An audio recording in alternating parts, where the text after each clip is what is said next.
ভগবানগোলা ২ কংগ্রেস কমিটির উদ্যোগে বালিগ্রাম পঞ্চায়েতের প্রধানকে ডেপুটেশন দিলেন আজ বালিগ্রাম পঞ্চায়েতের বিরোধী দলের সদস্যরা। জানা যায়, তৃণমূল শাসিত পঞ্চায়েতের প্রধান সহ পঞ্চায়েতের স্টাফরা কোনো অভিযোগের কথা শোনেন না বিরোধী দলের পঞ্চায়েত সদস্যদের কাছ থেকে, এবং অ্যানুয়াল এক্সএন প্লেনের বাৎসরিক কাজে দরখাস্ত জমা করেন না কংগ্রেস এবং সিপিএম এর মেম্বারদের। আর সেই কারণে অনেক সমস্যার সম্মুখীন হতে হয় বিরোধী দলের পঞ্চায়েত সদস্যদের। সেই কারণে আজ ৯ দফা দাবি নিয়ে ডেপুটেশন দিলেন বালিগ্রাম গ্রাম পঞ্চায়েত। দেখুন সেই ছবি। ইব্রাহিম শেখের রিপোর্ট, খবর ২৪, যা সত্য তা প্রকাশিত। আজকে এই বালিগ্রাম অঞ্চলে আমাদের ভারতীয় জাতীয় কংগ্রেস এবং বামফ্রন্ট আমরা মিলিতভাবে ডেপুটেশনটা দিলাম। কি কারণে?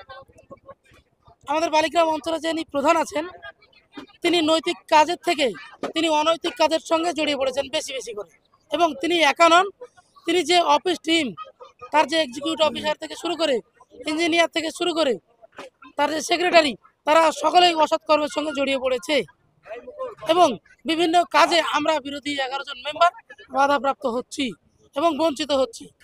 এই কারণেই আমরা বিভিন্ন দাবি দাওয়া নিয়ে আজকে এই বালিগ্রাম অঞ্চলে ডেপুটেশনটা দিলাম। কি দাবি ছিল আপনাদের? আমরা প্রথমেই বলি আপনাদেরকে, আমরা যখন ৩০টা মেম্বার নির্বাচিত হয়েছিলাম, সবাই কিন্তু নির্বাচনের মধ্যে দিয়ে এসেছিল, তারা কিন্তু কেউ মনোনীত হয়ে আসেনি। মমতা ব্যানার্জির দয়ায় কিংবা তৃণমূলের দয়ায় কিন্তু কেউ আসেনি। তাই এখানে যেহেতু জনগণের ভোট নিয়ে জনগণের দ্বারা নির্বাচিত হয়ে এখানে এসেছে, তারা সকলেই আশাবাদী যে নিজ নিজ এলাকার কাজগুলি যেগুলো জনগণের কল্যাণে কাজ লাগে সেই কাজগুলি তারা করবে। কিন্তু এখন পঞ্চায়েতে এসে আমরা দেখতে পেলাম, বছরের প্রথম বছর যখন প্ল্যানগুলি আমরা জমা করলাম, প্রধান বলল প্ল্যান দাও, প্ল্যান আমরা সবাই দিলাম, অথচ আমাদের ১১ জন মেম্বারের প্ল্যানগুলিকে তারা একেবারে ডাস্টবিনে ফেলে দিল। এক বছর আমাদের মেম্বাররা, টোটালি ১ বছর আমাদের মেম্বারেরা তাদের গ্রামে, তাদের সংসদে একটা সোলার লাইট পর্যন্ত লাগাতে পারেনি। এইবারও অনুরূপভাবে আবারও প্ল্যান চাইলো, আমরা প্ল্যান দিলাম, প্ল্যান এন্ট্রি হবে। আমরা নিজস্ব প্ল্যানগুলো দেখে নেওয়ার জন্য সেদিন পঞ্চায়েতে উপস্থিত ছিলাম, লাস্ট দিন পর্যন্ত প্ল্যান কিন্তু এন্ট্রি করেনি। আমরা প্ল্যানের অপেক্ষায় ছিলাম, কিন্তু সেদিন রাত্রি 7টা বেজে গেল, আস্তে আস্তে প্রধান চলে গেল, আস্তে আস্তে পঞ্চায়েতের যারা স্টাফ ছিল, এক্সিকিউটিভ অফিসার থেকে শুরু করে যে প্ল্যান এন্ট্রি করবে, ইঞ্জিনিয়ার সবাই বিদায় নিল। পরের দিন কি হলো? পরের দিন সরলপুরে গিয়ে আমাদেরই পঞ্চায়েতের কোনো স্টাফকে ব্যবহার করে ওখানে প্ল্যান আপলোড করে দিল। আমরা এখন পর্যন্ত ধোঁয়াশার মধ্যে আছি ১১ জন মেম্বার, যে আমরা এবারও কি বঞ্চিত হয়ে গেলাম। গতবার যখন আমরা বঞ্চিত হয়েছিলাম, তখন কিন্তু আমরা বিডিও, ডিএম, এসডিওকে পর্যন্ত জমা করেছি, সেই কপি আমার ব্যাগে আমার কাছে আছে। আবারও এইরকম ঘটনা, এটা গেল ১ নম্বর পয়েন্ট। আরও বিভিন্ন ৯ দফা আমরা দাবি পেশ করেছি। আমাদের তার মধ্যে দেখলাম যে সরকারি যে টয়লেটগুলি আছে, সেই টয়লেটগুলি জনসাধারণ ব্যবহার জন্য কমিউনিটি টয়লেট সর্বসাধারণ ব্যবহার করবে, সেই কারণে পঞ্চায়েত থেকে টয়লেটগুলো দেওয়া হয়।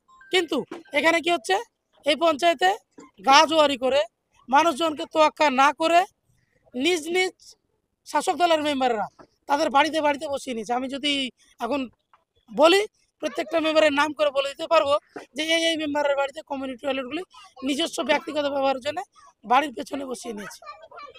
আপনার নাম, পরিচয়? আমার নাম মোহাম্মদ শাহাবুদ্দিন, বালিগ্রাম অঞ্চলের বিরোধী দলনেতা সদস্য।